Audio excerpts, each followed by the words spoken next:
Welcome, everyone, to In Other Worlds, the lit RPG, game lit, and fantasy podcast. I am your host, Jess, and today we are sitting down with Bosloe. Bosloe, how are you? I'm very well, thank you. And thank you for inviting me, Jess. Yeah, I'm happy to have you on. So you are the author of the Ametherean Tales. I'm pretty sure I'm saying that correctly. You are? The first book is One Flew Over the Dragon's Nest, and I like to try to keep it to mostly the first book to try to avoid too many spoilers. So why don't you give us a rundown of what book one is about? Book one, in the simplest terms, is about a young woman who gets isekai'd into a new world, into a new fantasy world. She's a forensic accountant in real life before she unfortunately gets squished. And she ends up starting a new life in Amatherean, where she is accompanied by a very obnoxious and sarcastic AI who she calls Dave, because she wasn't going to keep calling him administrator or the actual letters and AI. designation of his name. Right. And it's all about her starting out in this new life. Book one is what I would say is sort of like your premise building and your and it is quite cozy. The whole series that I've written, to be honest, has got cozy elements in it in various elements. But it's about her learning to contend with the new world that she's in, really. And I know many of us, particularly within the genre, know the genre inside out and back to front, and we know what to expect. But actually, how would most of us react if we really got put into that environment? And would Not we... great, probably. Yeah, and would we really know and remember all those gaming things and everything else that always seems to be the things that people click onto and suddenly, oh, well, I remember doing this, blah, blah, blah, blah, blah. Or miraculously knowing everything straight off the bat. So I wanted to try and make it more, I suppose, not realistic, because obviously it's a fantasy world, but a little bit more down to earth. Yeah, it did very much have those kind of cozy vibes to it. I mean, she does go through a lot. Like, there is some fighting and there is some danger, but it's not full of just back to back to back. No. You know, she's in danger, she's in danger. Yeah. There's some crafting involved. There's learning about this new world, making new friends, doing like little kind of side quests in the village for villagers to try to increase her likability in the village. I enjoyed how kind of cozy it was. It's kind of a nice change of pace from just that general, like, you know, you get thrown into this world and it's fight, fight, fight, fight, fight. Yeah, It's a very nice that was one of the pace. things I wanted to do, was sort of you know, there seems to be various avenues that a lot of the books in the genre take, and one of them in particular is always this constant action. And to me, that's not reality. You wouldn't be going from one fight to the next, to the next, to the next. It's just not going to happen that way. Yeah. So I wanted And if to it make does, sure it that... don't last very long. Well, yeah, and I wanted to make sure there was this sort of like whole world that was built around her, so it wasn't just her and her AI, but you hopefully the side characters become as much a part of the story in a lot of instances as her and Dave are. Very well done on that. Thank you. So when she gets isekai'd to this new world, she doesn't go directly into the world. No. She kind of goes into like a holding area where she's given all these choices of class and race and things like that. And she kind of breaks the system. Yeah, it's quite strange, because the way that I did it, I had no idea I was going to do it when I started writing it, because I am a pantser, and it just happened that I thought, oh, that sounds quite fun doing it that way, and started writing it that way. But the system basically requests that she doesn't sign the terms and conditions to keep her AI, and it opens up a sort of a side avenue throughout the series, which you never really get to the full bottom of, and I haven't yet fully got to the bottom of everything that's it all relates to. But it's sort of got elements built in that then build a premise for things that start happening with her. Yeah, and her, I mean, as an average person, I will readily admit I very rarely ever read the terms and conditions of an agreement, as I'm sure most people don't. We probably just scroll all the way to the end and hit accept, because what else are we going to do? Not do the thing that we're trying to do if we don't sign it? Exactly. But having that background as a forensic accountant, she reads that entire thing, which really ends up working to her advantage It does, yeah. because she can take advantage of things that most people who are isekai'd into this world would not. Obviously, the main perk, without giving too many spoilers away, is that she's actually given the opportunity to reincarnate, which That's a big one. it's massive, the fact that she can reincarnate. But if she ever does that, she'll be stuck with the same AI, whatever happens. So basically, she's ended up in a position that through her choice, however way she looks at it now, her and Dave are together, whether they like each other or not. It's that simple. Well, also, but I think that it's mentioned in the book, one of the downsides to that massive perk is that she would start back over at level 1, wouldn't Yeah, she? She would lose all of that progress that she had gained, which she, could be good, but would kind of suck too. yeah, it would kind of suck, and also there was no confirmation that people would even remember her potentially. It was such an unknown Mm. in that context. Whether or not it ever happens, that's something for the future to decide. Remains to be seen. But so far, it's all good. Book 1, So far, yeah. it's still good. She's still learning everything. So she chose the Fae race, and then she Hmm. chose the assassin class, which is something that at least her AI in particular has never seen before Yeah. and could not find any confirmation of ever having happened. What made you decide to choose that particular class and race set and make it one that is so rare in the other world? The character, literally, on top of this cabinet behind me, um, I'll just tilt the camera up so you can see it. There's actually, you seen that? I don't know if you can see that crouched. I'll Yeah. put my finger that way, crouched fairy.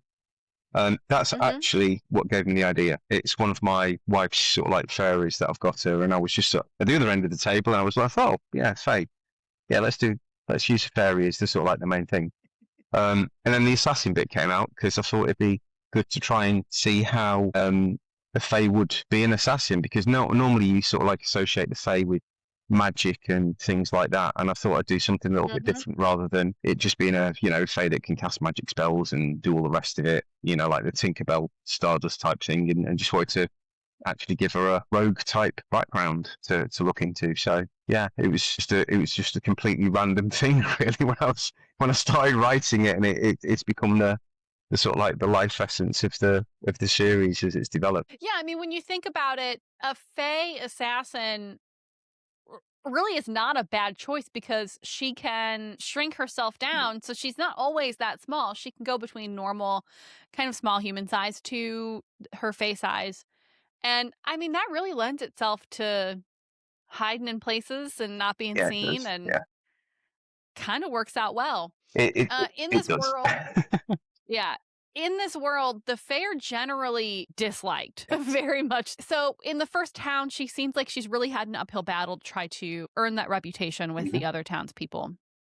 Is that going to be a theme that kind of runs throughout the book as she gets to bigger cities and There is she just kind of has to battle that th- th- stigma? yeah, there is a stigma that sort of that sticks to the Fae race in general, and it's historic pretense across the series where the race have caused issues across the world before, and basically it's something that's historically just been in place, and Fae have always been untrusted. And so I wanted to sort of mix it up a bit and not just make it be that it was this all, you know, nice little creature type thing that did good for everybody. So, when she is deposited into this world, Mhm. she is put into a, I guess, less used starter zone that's Hmm. kind of out farther away from everywhere else. Why did you decide to put her in a more remote location versus a larger starter area?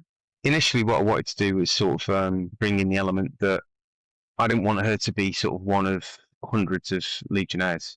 I Mhm. wanted her to sort of stand out a little bit more, which she does do anyway, as being a Fae. But I wanted her to sort of have that unique or more unique aspect. There obviously are a couple of other Legionnaires in the town, but there's a premise that builds up all the way through sort of book one onwards that's going on. And it's actually hinted at when she originally arrives in Amatherean, something happens and her character sheet changes and she gets what's known as being sandboxed. but that sort of picks up throughout the series because it's the way that it actually relates to everything that's happening. But yeah, I didn't want to sort of like being one of like 1,000 or one of 100. I wanted to sort of allow her to give the opportunity to sort of get to know, and without that emphasis of being around so many others that already were Legionnaires. Yeah, and she does run in there. I mean, there are a few that she runs into. One in particular that I'm thinking of that is not great. Like these Legionnaires, they don't come into this world immediately heroes and destined to No. do great things. You know, you come in as yourself, like with your personality, and if it's not great, some of them just suck. Yeah, Honestly. they do. Some of them are just you know, the sort of premise for being reincarnated was an accidental death, and you can have all sorts of people that suffer with accidental deaths. So there's no sort of guidelines to say they have to be lawful good alignment or they have to be chaotic evil alignment. It could be anybody that comes in under that remit. How those individuals then behave will determine how they're perceived and how they sort of like build up their reputation. And I'm assuming that in the later books, there is potential for her to run into other Legionnaires who are big main antagonists. Um, Or do those get kind of pretty weeded out early? there are a lot of Legionnaires that sort of crop up over time. Various Legionnaires. There's one that will become involved in Kill It, and that's from sort of book 2 onwards when that happens. But in general, it is quite strange because I didn't want, even though she's a Legionnaire, I didn't want her being a Legionnaire to be the emphasis of the story. I wanted it to be the fact that actually she's building this new life in this new world, and it doesn't matter actually if they're Amatherians or if they're Legionnaires. She is just being who she is as a person, and Mhm. dealing with everything around that. And the fact that she is a Legionnaire has its perks in some ways because the benefit of all Legionnaires that come to Amathera is that they can heal faster um, than normal Amatherians. So there's various bits and pieces that sort of come into play. But again, actual Legionnaire wise, yes, there are some that come in, and particularly the book that I'm on now and I'm writing, which is book 7, is quite heavily focused on the Legionnaire aspect. But there is sort of a theme throughout where she has encounters with various individuals. And do the Legionnaires typically treat the Amatherians of this world like just NPCs that they can discard and do what they want with? Is that like a typical trend of Legionnaires when they get isekai'd over? I think it comes down to the individual personality of the person that's Mhm. come across. And there are a couple of scenes sort of in latter books, book 3. I think there's a scene where the sort of like the behaviours of one are literally what I would class as that context that they're just worthless NPCs type scenario. Whereas others obviously have accepted it as a new life and a new world, and they're trying to do the best that they can in it. Um, so it's a mix and match, and again, you know, it's sort of personality driven and individualistic. You know, there's not one mass expectation that certain things are going to happen in certain ways. And when sort of like from books 3, books 4, there's some emphasis laid on sort of guild structures and things like that, and how the Legionnaires behave between themselves. But again, it's also like building up this whole background sort of picture.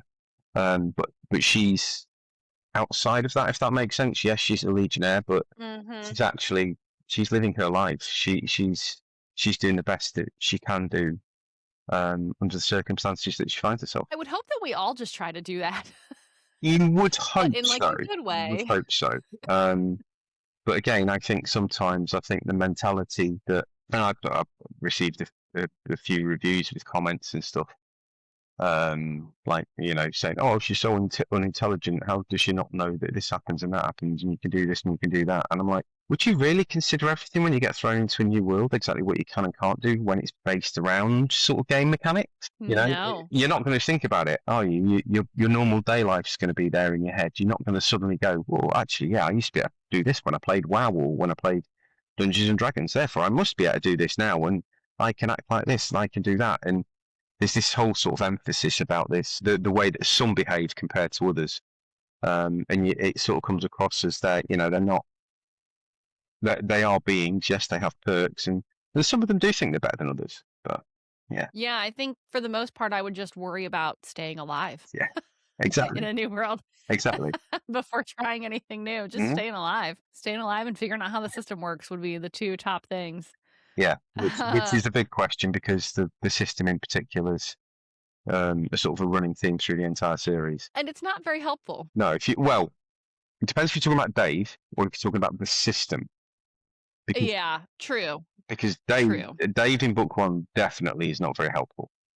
Um, but again, that was sort of deliberately constructed in that way because as the story develops and it continues, there's more of an understanding and appreciation of everything that's happened and potentially why it's happened. And it comes about slowly over time. It's not something that's answered in, on page 20 of the book. It's a Hmm. case of it's something that's always going to be there. But the key behind it all that I wanted to make sure that came across was the relationship and how it does change. And near the end of the first book, there's sort of like a section where there's that moment of realization where they suddenly both go, oh, and they actually realize that they're friends. Yeah, And realistically, they're best friends. yeah. And it, I remember that moment, and I was like, "Aw, that's cute. That's heartwarming." but that's what I mean. And don't get me wrong, the sarcasm never leaves Dave fully. He'll Oh, it's always there. he'll always have his moments of sarcasm. But even throughout book one, as he progresses and she progresses, you see that change in his sort of attitude to her, and he starts being more helpful. He does things like call out moments when she's being attacked or when she's about to be attacked that he wouldn't need to. But there is that unique element to Dave as well because other AIs within Amathera don't talk to their Legionnaires. Yeah, I was gonna say, in the grand scheme of thing, when you look at the bigger picture, he actually is a lot more helpful than the other Legionnaires would get because they don't get to talk to their AIs like she does. Their administrators can chime in when it's a relevant moment that they need to chime in at, but there's no dialogue back and forth between No, them really. no, So there's she no does have, conversation. yeah, she does have a bit more help from the administrator than typical AIs. Oh, she does, and as the series progresses, it becomes even more apparent how they sort of like support each other. But again, I won't go into too many spoilers. So we've got Earth and we've got Amathera. Mm. Are there other worlds? Can Legionnaires come from other worlds besides Earth? Is that something that plays a part in later books, or is it just Earth? All the Legionnaires come from Earth. There are moments within latter books in the series where the sort of universe aspects are discussed, Okay. and the breadth of everything that sort of goes on, but it doesn't directly relate to Amathera. It's something that's there, and there's what again because I'm a pantser, obviously things change as I go along. And when I wrote the first book, I'll be honest, I wasn't even sure how it was going to lay out at all. I just started writing it. I've sort of got this vague concept still of how the series will eventually end. Whether it matches that content by the time it gets to book 10, I've got no idea. It could very well have changed about another dozen times between now and then. Even though, it's I've got this concept of how it will end. But yeah, it was one of those things of sort of making sure that it wasn't. I don't know. It's quite difficult to say. It's trying to think of the best way to describe it. So is it because I know in book one they hint about kind of a larger game Mm. being played. Mm-hmm. Is that where the other kind of universes come into play? Is once the pieces start to fall into place for It this larger game that Yes and no, and that's because there's stuff that comes on in later books where characters get introduced, and there's a character that gets introduced in book 5 in particular, which completely throws a spanner in the works for everybody in the big scheme of things. And that becomes more apparent as the series then progresses, going towards this supposed end game that's in my head. But it's all still focused on Amathera, even though there are suggestive elements, if that makes sense. Okay. We're just seeing where all this is going. I wish I could tell you. I know. That'd be too many spoilers. So the main character, SJ, Mhm. is named after your wife. Yes, she is. Did you put any other parts of your wife into this character or just the Oh, name? I've been asked that so many times. Oh, really? Yeah, I've been asked that. I've been asked that quite a few times. There are elements of my wife, yes, and obviously the name. My wife's name is SJ. So there are elements, but in the big scheme of things, no. It's an amalgamation of many different personas, personalities, people, probably that I've met in over my entire life. There are certain things that yes, I could probably write something and go, oh, that's definitely how she'd behave. And there's other times where I go, oh no, that's not like her at all. So it is and it isn't. But I suppose most characters you could see something of somebody in each character in some way, shape, or form if you really wanted to look at it to that degree. Yeah, I think if you went into any character with that mindset, like, how does this person relate to this one? You're gonna find it Yeah. everywhere. Yeah. Well, that makes sense. So the series is being published by Podium and was originally on Royal Road. Yeah. How did you become partnered with Podium? How did that whole thing happen? I started writing the series in February 2024. It got to May 2024. And Ryan Maxwell, he's a very, very good friend of mine. We pretty much started writing at the same time. I've suffered so many of his puns and comments now and humour. He sort of said to me, "Have you ever thought about getting in touch with the publishers?" And I was like, "No." I didn't think about it, thought about it. They went, "Well, why don't you give it a go and see what happens?" And he was at the time just starting with Legion publishers, so that was when he was sort of going in with Legion publishers from that perspective. And I reached out to a couple of publishers. Podium came back to me within a week to arrange a Zoom call. And the week after that, I had a signed contract for the first 3 books. That's awesome. Podium does a lot of good work. They've been amazing. I can't say a bad thing about them. I would not be where I am now with the books published if it wasn't for Podium. Yeah, I mean, they had to have done well enough, books 1 through 3, for them to pick up, 4, 5, and 6. Yeah. They actually took on books 4, 5, and 6 before book 2 was out. Yeah. Nice. It was. I was floored, to be honest, and I still am. I still pinch myself because none of it makes sense. At the end of the day, I'm a maths teacher. I'm not a writer. So, yeah, Well, it was. I mean, obviously you are. Well, yeah, I know, but it still doesn't compute in my brain, and I don't think it ever will. I honestly don't think it will. I started writing the story just for the fun of it because I wanted to write the story, and the fact that I've now got a 6-book publishing deal confirmed, and that is just mind-blowing. So yeah, I think it's fantastic. So I kind of want to circle back to you being a pantser mm-hmm. because it always blows my mind. Being a pantser, Yeah. I'm assuming basically how you want things to end, how you would like them to end. Yes, but I have 3 versions, but yes. So you have 3 different outcomes in your head. Yes. What do you think the odds are that it's going to end in a way that is not one of those 3 outcomes? No, in my brain, very highly likely that it won't end as I expected it to. I hope it, I'm hoping it does sort of like end up going down one of those particular avenues, and particularly in what I'm doing now in book 7 is leading towards. It's definitely pushing me in that direction. So it's heading towards the conclusion I'm hoping for. But there's quite a few twists and turns that I can already see coming ahead that I've got no plan for. But I know the fact they're probably going to happen. So by the time I get to the end of the series, will it be? I don't know. I hope so, because I quite like I quite like all 3 endings.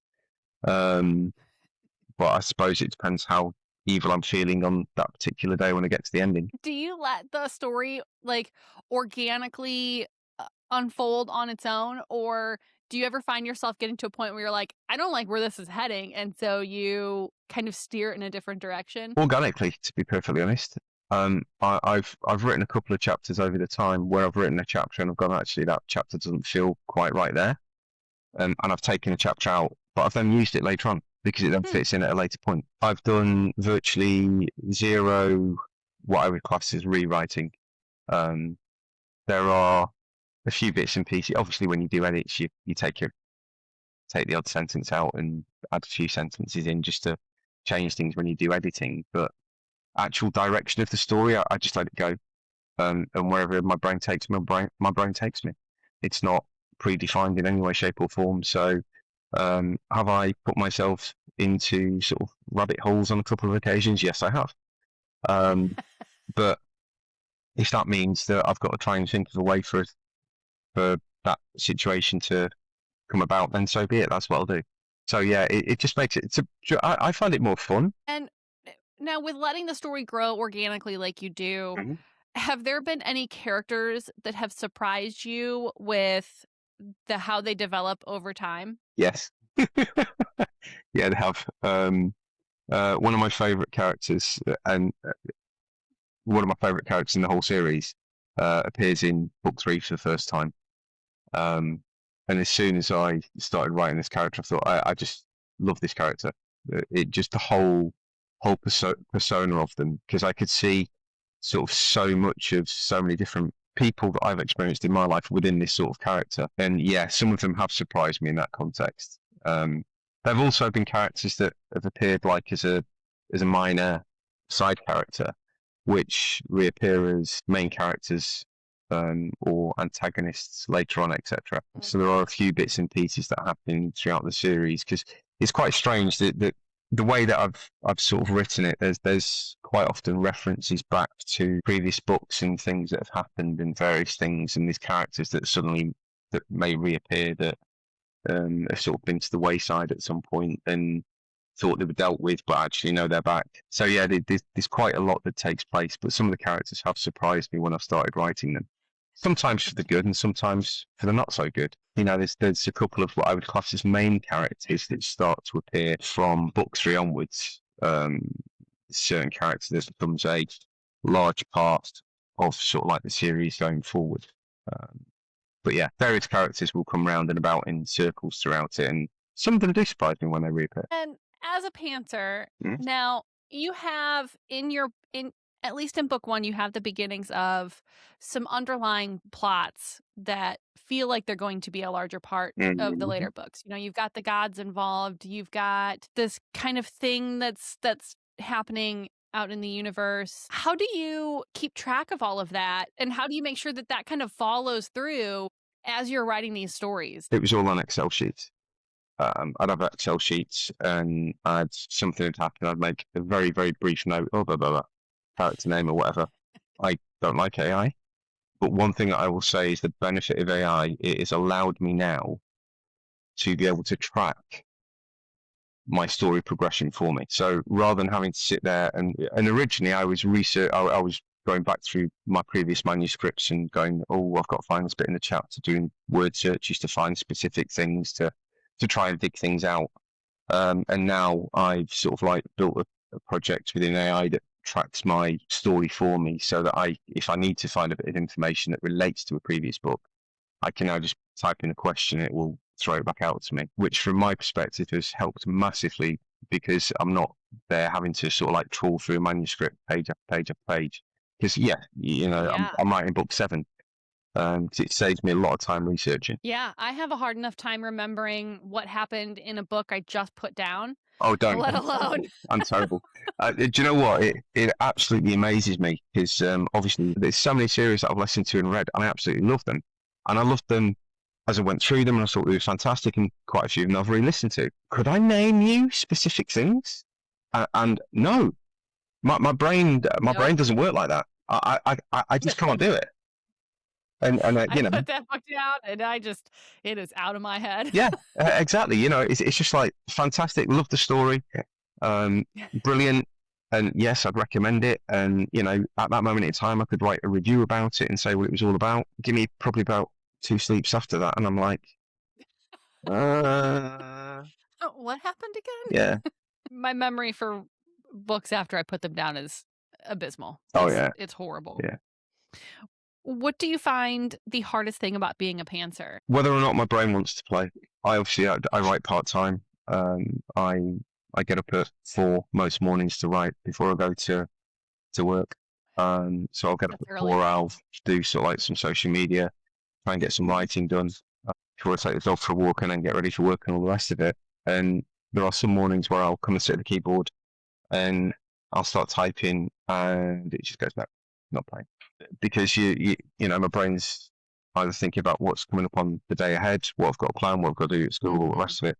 And some days it just doesn't want to play. I'll normally get some words down, or in some way, shape, or form. But the difference is with me is when I hit that stream, so to speak, when I can just write, it just happens. And I can sit there and sort of get through 10,000 words in a day. It doesn't happen as much as I'd like it to, but you know, because I think if I was doing it full time, it'd be different because you Mhm. know that you're in that mindset that you're going to be doing this between this hour and this hour, and blah, blah, blah, and you sort of get into this routine. But when you've got so Yeah. much going on outside as well all the time, it's not all. My brain doesn't always want to play. So that's the big Yeah. challenge I find as a pantser. Yeah, I think that would be hard, especially when your attention is divided Mm. between having to try to create and write and come up with all these things, especially as a pantser, because you're just like, let's see where it goes. But then your mind is also kind of focused on something Yeah, else. I can see how that would be tough. yeah, So the next book is going to be book 4, yes. correct? The next one that releases. When is that one coming out? That is due out on the 4th of August, so literally a couple of weeks after the con.